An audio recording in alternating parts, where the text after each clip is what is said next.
Hello, and welcome back to this land, or your grave.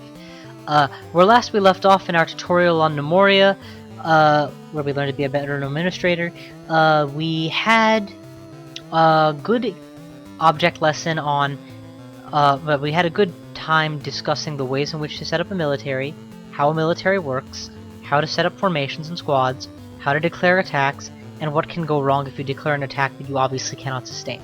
So, all that being done, I'd say we are ready to move on now, so let us proceed to do gnomish things. We're going to go ahead and continue with our run. The next big event that we need to discuss is the coming of the next season, though I would like to start metallurgy as well. Alright, here's what I'm going to do. I'm going to, the bone carver is set up, the forge shop set up, I'm going to begin setting up my mining base, but where I'm not going to actually work with it yet. I will discuss that in a future video because there's going to be a lot of work to do this video with regards to setting up the switch of seasons events, and I kind of want to discuss those more urgently. So here I'm going to set up my mining encampment, and I'm going to put like my metal workers and everything to work down here, and my smelter and all, but that I'm going to set up in a future video, and you'll see it then, when I do it then. That looks like coal. That might very well be coal, actually. Incidentally, if my miners aren't terribly busy, we should probably set them to work again. I don't see any illegitimate cuts, so just, you know, mind that out. Okay, what's next? Turning of the seasons. Almost there. In Gnomoria, when the seasons change, with the exception of winter, spring, summer, and autumn are quite similar season-wise. The big things to note. Every 12 days, the gestation period is reached for yaks, so you are quite likely to have another yak born, and need, per female, and need to settle them in. Also, the first day of the season is the day of nomadic arrival. Nomads, aka wandering gnomes, will come to your city. Based on how much your kingdom is worth. So they look at kingdom worth here. In this case, 3,700. I believe that the way the game functions, and I could be wrong, I admit, is that there is a cap to the number of gnomes you can receive based on how high your kingdom worth is. So say that your kingdom worth is X, you can receive up to Y gnomes. You can have up to Y gnomes total. If I already have 6 gnomes, I'm not going to get that many more. The gnomes don't come in at the beginning of the day, they come in at some point during the day. I have made no real attempt to maximize my nomad production. If I had, I would have like changed out all the worth of this place and just made it as gaudy as I could. Instead, I've been content to just play this one by ear and just let what come what may. Let what may come, come. I am, however, going to up the block requirements for standing blocks to 64, because I suspect masonry is going to be a thing for me in the near future. And also I'm going to build a couple storage crates to contain these excess stone slab production that I am queuing up. Come on, hurry up, you son of a bitch. Okay, the butcher shop is now all ready to go, as indeed is the bone carvery. All we need now is something to slaughter. If I get a male yak, it's so getting butchered. Because then I can start making new armors of my own and be more militarily equipped.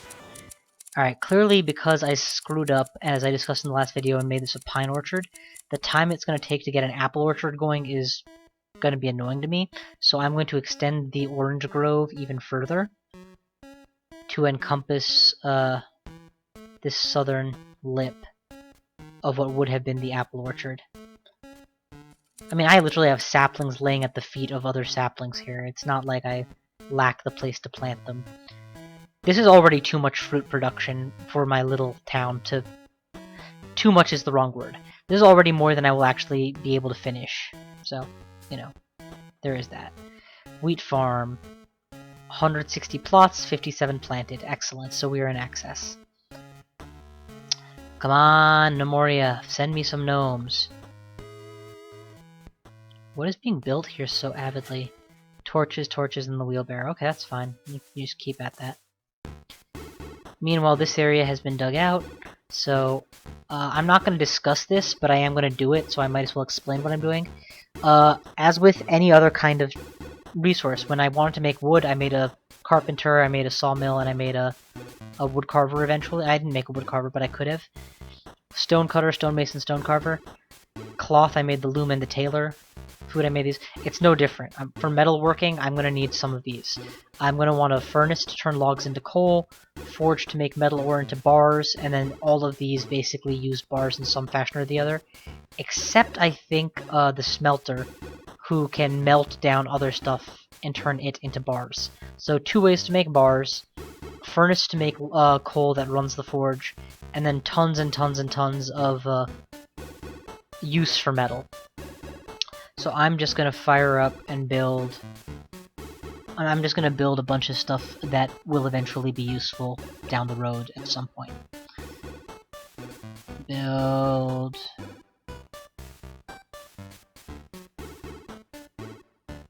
Not stone, metal.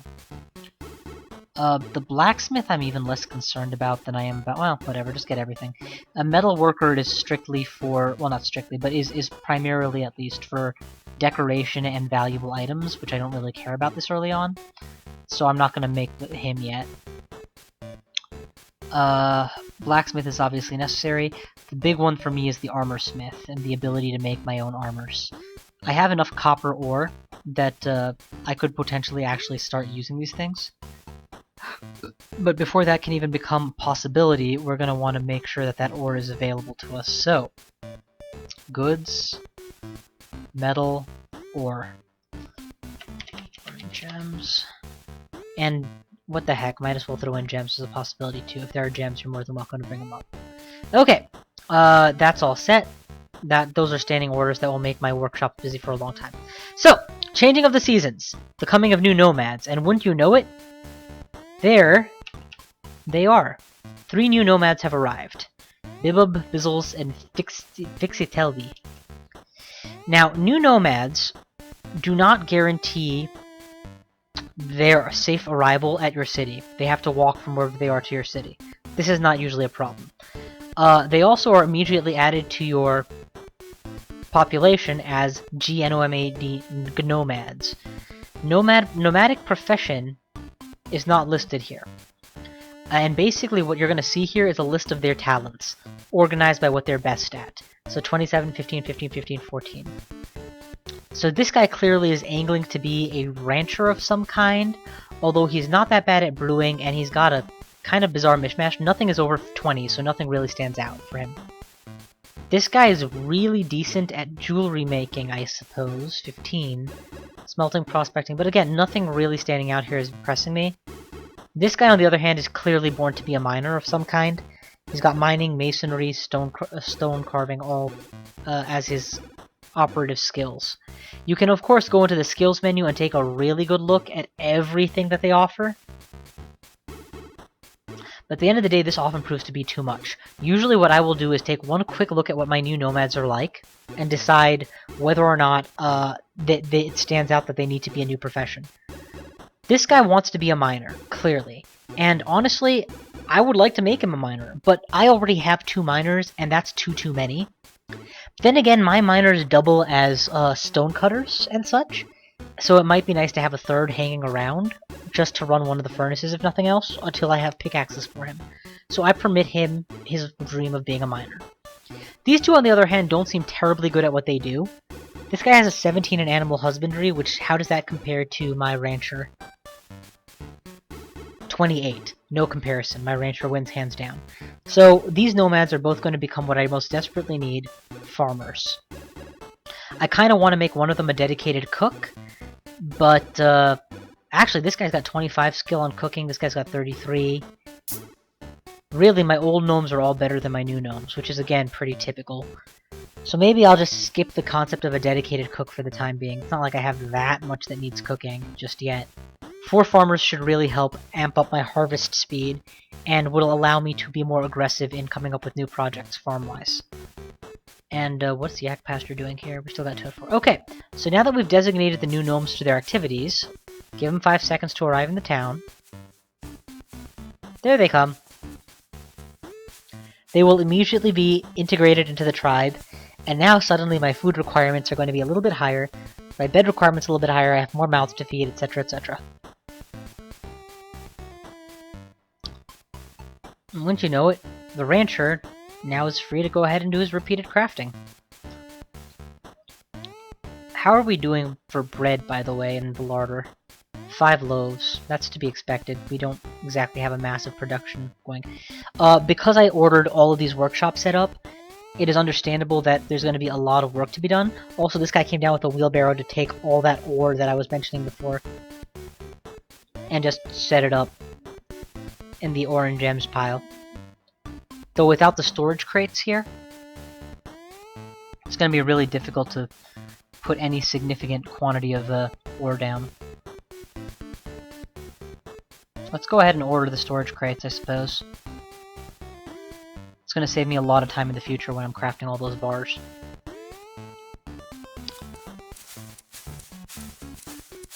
And now that I have 4 farmers, you can already tell. You can see how much more lively the farming is and how much more I can amp it up. Let's go ahead and designate a larger farmland for cotton. Not much larger, just, you know, a little bit. Okay, I guess that is a lot of a little bit. Yaks are still doing their thing. Oh, what am I thinking? You, stonecutter. Okay, you're doing your thing, good. You, stonemason. Start crafting me stone swords. Yeah, I want to have swords handy. Just go ahead and make me 6. That's enough to equip 3 dual wielders. And I'm going to change up the way that my military is set up to the way that I prefer it to be set up, which is, you got your plate mail guy, right? Tell him to dual wield stone swords. Better cutting damage anyway. And, he's pretty generic and that's fine. Who else do we have here? This plate mail, it's fine. And, that's the uniform of the dual plate soldier. And then we will give him the increased attack speed when wielding 2 weapons, which I value a lot. And put him in the best defense is a good offense formation. Oh wait, that's the basic. Here we go. The best defense is a good offense formation, with the dual plate soldiers the only types of gnomes permitted in this squad. Now, unfortunately, that includes the builders' crafters, so we will quickly include the order to retreat if bleeding, and retreat to equip uniforms so that they will quickly equip themselves. And yeah, with any luck, we'll get these crafters going and have some reasonable plate mail going. Okay, we are just unearthing a lot of copper ore down here. Just a ton of it. It'd be a pity if we don't make something out of all this copper. Be nice to wait on tin so that we can start making bronze weapons, but I haven't dug deep enough to find that kind of precious tin, so for the time being we'll just have to stick with copper armors and such. Alright, there we go. The pine trees finally grew. We will give the order to fell them, and then we don't have to worry about them anymore.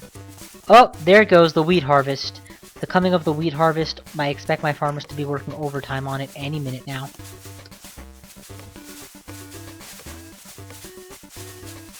Because wheat is the most important resource of all of this farmland IMO. But yeah, my goal was to show you that in this video changing of the season and stuff that happens as a result, and really, you've seen the big stuff. Winter is the only other real change. Oh, there we go!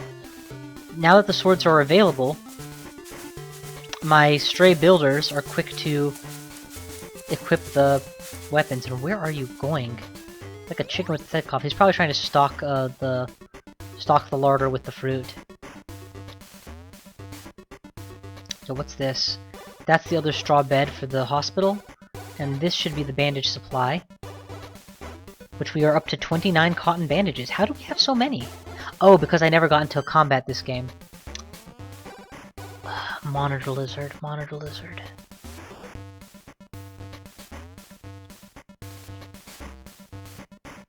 Skills, 19 to attack, 28 9 to dodge. It is tempting to attack the monitor lizard. I do believe it is the weakest of the fighters, but this is not my object lesson tutorial video. If I were to lose gnomes to this guy, I would kind of feel obligated to maintain those losses in an interest of, you know, being legitimate. I don't believe that this is a roguelike, and as such I don't feel any guilt in save scumming or whatever, but I try to avoid it because I do feel like it detracts from how much fun the game is to play. Oops, that was a mistake. There are literally just a few tiles of poorly designated farmland that I meant to make grove land. There we go. I'm gonna let the monitor lizard go for the time being. As much as I want the bones he has to offer, there's a good chance that my yak baby is gonna come around any minute now and be a male, and if that happens, I can slaughter him and have a relative safe extra bone. If it's a female, then I don't know. Then I might take the risk. We'll see. How's the metal plants coming along? Build an armor. The furnace is up. The furnace can produce coal out of logs, and whoa, we are low on logs, baby. We are very low on logs. Okay, first things first. Designate a stockpile for the sake of the furnace of furnace logs in wood, thank you. And build me a storage crate to hold them. What probably happens is that the plank guy is working overtime making planks out of all the logs that I have, you know, been producing. Also, this entire grove has been clipped, but not been cut. I'm going to go ahead and just temporarily override their logic and tell them I want these cut now. You can worry about clipping the last 12 in a second. And just, you know, put a fell trees order over this entire grove to make back the necessary log total.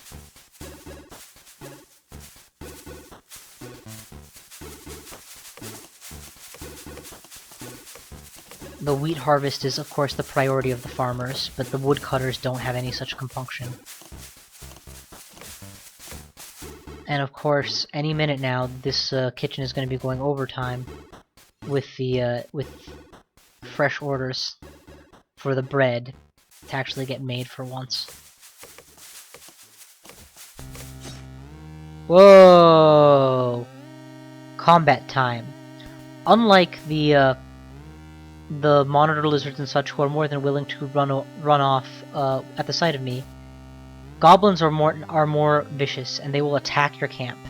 In this case, the goblins snuck up, attacked my yaks without my knowledge, and how bad is my yak feeling? The yak is bleeding, will almost certainly die. Which is a terrible, terrible loss for me. Was it a female or a male? It was the female. I no longer have a breeding pair, and if it dies before I get my yak babies, I'm going to be in serious trouble. How is my population doing here? Unfortunately, the most important guy who could have fought off this goblin, is asleep. As is the alternate builder. The only one left is Tick, who is not equipped. This is kind of a grim situation, fellas. I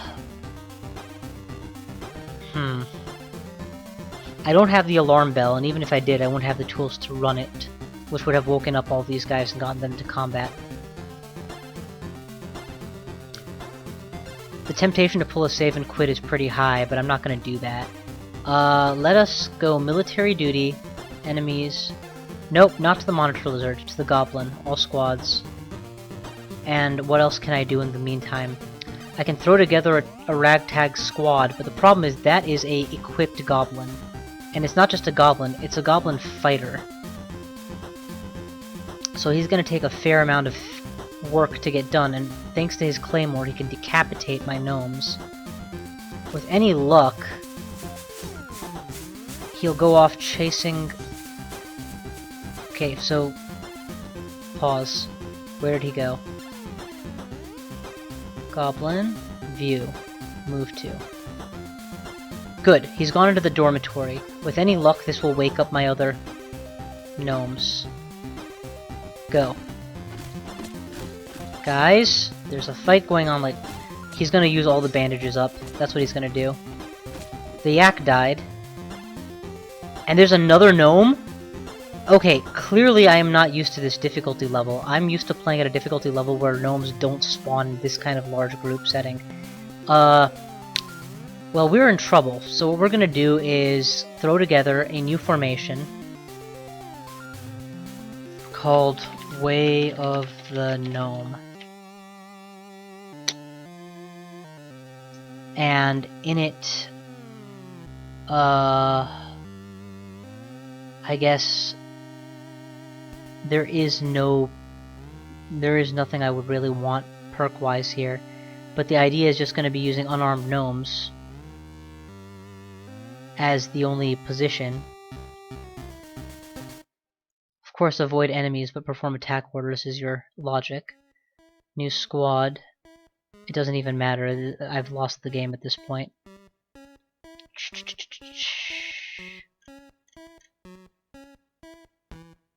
Huh. I don't want to lose all my precious farmers, and just after I got them too, but I don't really see what choice I have. We're gonna lose these guys to combat. Because at this point, if I don't recruit somebody, the gnomes are just gonna walk all over and kill my settlement. They are scattering right now, which is what they need to be doing. These guys are asleep, which is upsetting because I could have easily destroyed this if I had the right troops. Okay, one goblin is dead. And that means I can now run a military order on the other goblin with all squads available to beat the crap out of it.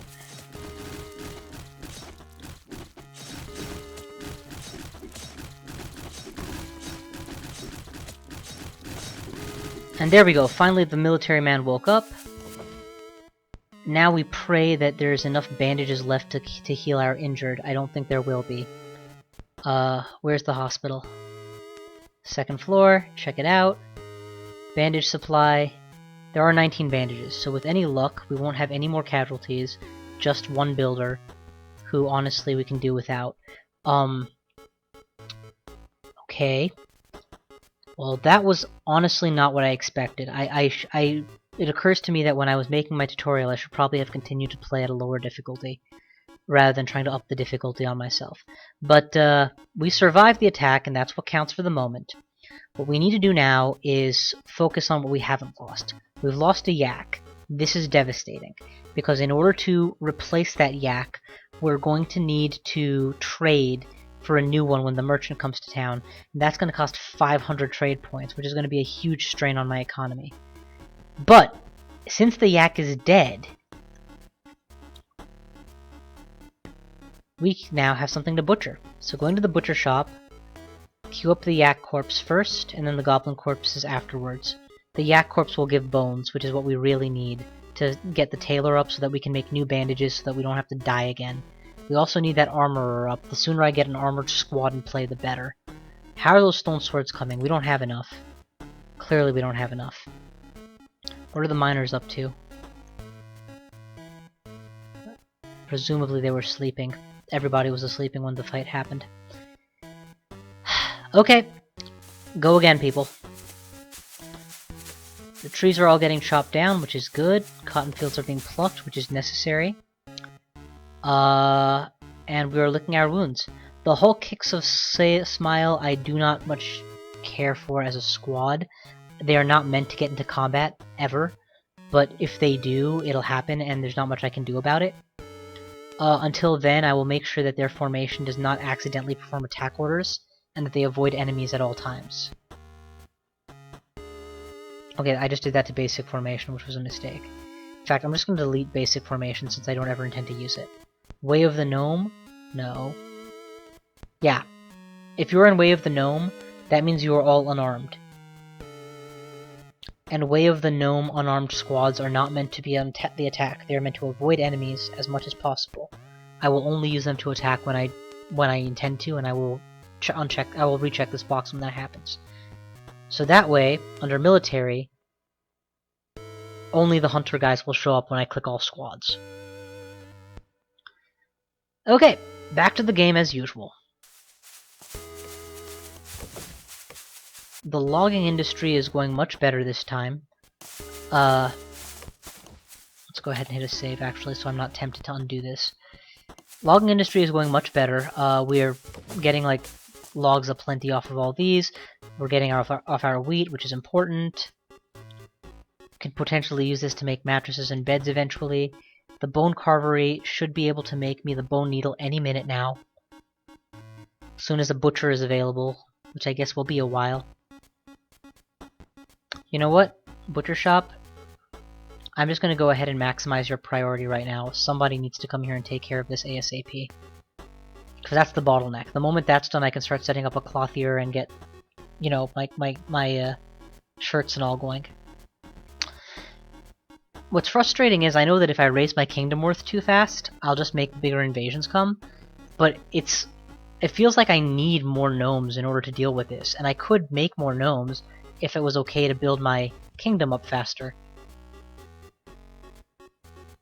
Put a standing order for coal. I want 16 coals at all times. And Orange Gems is more than welcome to store coal as well, since coal is needed to run the furnaces. Okay, we have hit a bottleneck because we are out of space for yak hide, bones, etc. What we're gonna do next is up the bone carver's priority.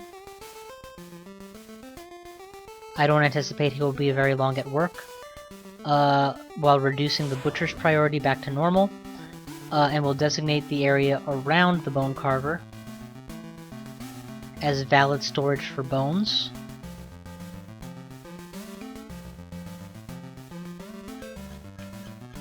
Body parts, bones, and skulls, why not? Meanwhile, ooh, what's that? That looks like a weapon of some kind. It's a copper claymore. You know, the dual sword plate soldier might be better served if he was one side of... There's no way to include more than one type of uniform.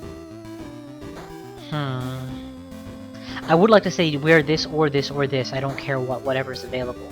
Since I can't do that, I'm instead going to create a new position from the dual sword plate soldier called the Claymore plate soldier.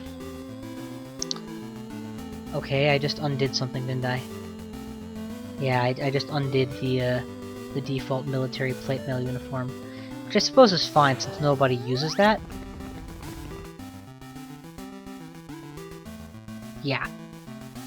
Yeah, none of my squads use that. They use all the ones I have made.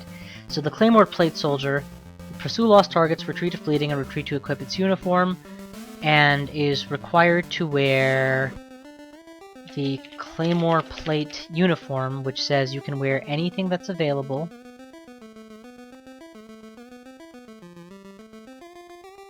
But you are required to use any two-hander that's available. In this case, the Claymore, presumably. And, yada yada yada, that all seems fine with me.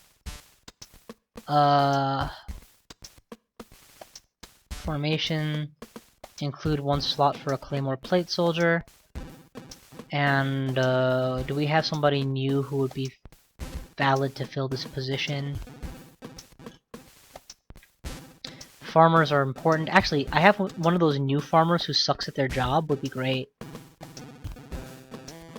This guy has a 27 with sword skill, and he sucks at his job as a farmer, so if he dies, it's no loss, so we'll totally run him.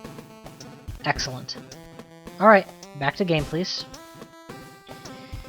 And now that the bone needle is up and running, any second now we're going to have our clothier, or our tailor running. We can use that to resupply the bandages at the hospital. Put a standing order to have lots of those made. That's going to require bolts of cloth, so standing order for cloth is going to be 96, I guess. And I don't know where cloth is stored, but I can only assume it's going to be stored either in a crate or in a bag, and I'll find out shortly. Meanwhile, the tailor will go up and we'll finish sewing, and yeah. And we can use that to prepare our armorer for future conflicts. And speaking of our armorer, how are we doing with that? Building a blacksmith is stymied because we need anvil, hearth, and bellows. none of which we can make without anvil, hearth, and bellows. We should be able to make all of them, actually. I think that needs metal crafting, the like of which I cannot do without a... Melt various items into bars, raw metal into ore bars, metal bars into tools and various metal items. That's what I need. I need the blacksmith. Okay. And that means build the blacksmith requires hearth, bellows, and anvil. So check the stone carver. He's probably the guy. Nope. He can make the hearth. But I'm not seeing the bellows or the anvil. Let's go hearth first, just so it's sitting around. Carpenter, you can probably make bellows, yes? Yes. But the anvil, that's going to require a metalsmith of some kind. Anvils are not made of... I guess you could have a stone anvil. Can you make an anvil? If you could, that'd be awesome, but I don't think you can. No, anvils are made of metal. Build, workshop, metal. Mold, hearth, and bellows, okay.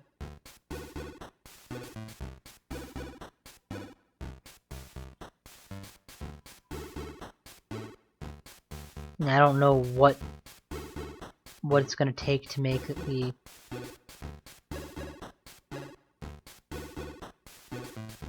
blacksmith at this point. I used to know this, but it's not coming to me. Presumably it can be made at the smelters, and I just don't remember that.